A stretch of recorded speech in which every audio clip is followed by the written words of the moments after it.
So let me give you a quick overview of a setup for a 3-player game of Stash the Card Game. Again, the game is based on the IP of a video game right now for our prototype. We are not really attached to that idea. The game does have 6,000 players and has become a rather popular community, but yeah, we just really like the gameplay of this board game. It doesn't mechanically have anything to do with the video game. In its essence, it's a pretty simple card game where generally, or very similar to games like Ticket to Ride or Ethnos, you're gonna either be taking a card randomly from the top of the pile or from an open display. This display only refills when players actually play their hands, which is your second option.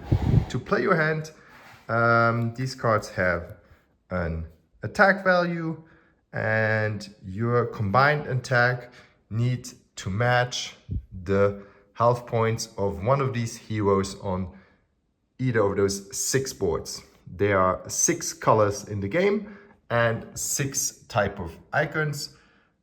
And so let's see, if we would want to be beating this squirrel right here, we would need, as you can see, 7 attack points to defeat it. So looking at our cards, we could either match our 2 mice together to form an attack group with 6 attack power, which is not quite enough to beat the squirrel. So instead what we would do is take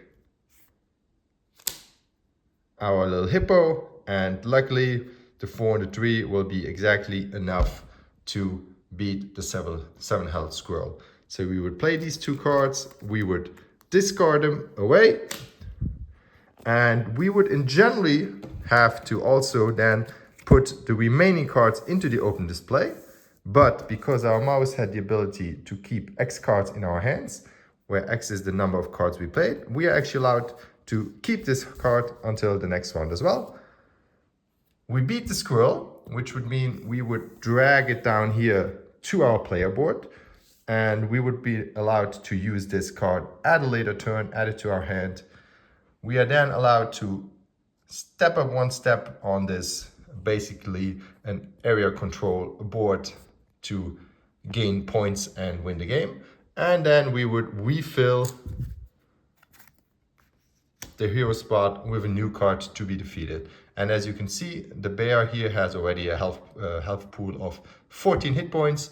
And this is based on the tier system where the green cards are the simplest, and then come white cards, and the blue cards are the most difficult to beat. So the game becomes increasingly more difficult to play.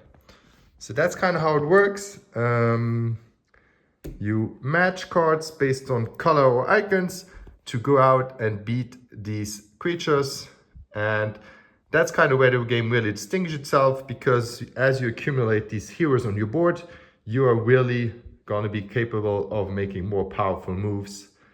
And also there's another board up here where you have cards that are worth a ton of points, that if you manage to accumulate some heroes and combine them into very powerful attack groups, you can target these as well. So let's look at a more complex example of an advanced move where this game really shines and distinguishes itself, is by using these hero cards to make some advanced plays and really stand-up moments that let you be more strategic in the long term as well. Let's say we have this bear right here. We are the red player and we would really like to move up 1 more spot to gain this 7-point victory token. But as you can see, big health, 14 hit point bear is standing in our way. And our current hand is not really looking that interesting. We do have 2 of the paws matching and 2 purple cards matching, but we're nowhere near those 14 points. So what could we do looking at our board right here?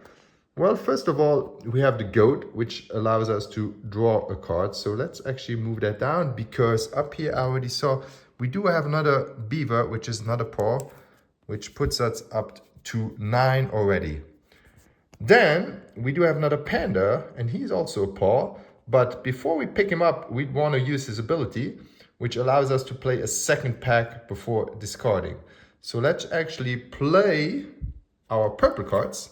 So we discard them. They have a power of 6, which allows us to take this chameleon up here, which can be added to any set. This is kind of like a last resort option. So let's add that to our hand. And in general, we would have to discard now, but we're going to use the panda to play a second set and then immediately pick up the panda and add it to our hand, which then adds up to 4, 6, 9, 12, 15, which is enough to beat this big ass bear and move up the spot, gain the victory points, and we fill our board with a bear that we used before. Sliding down means the card I used. These are one-time abilities, and obviously we would discard these cards and refill the slot with a new hero.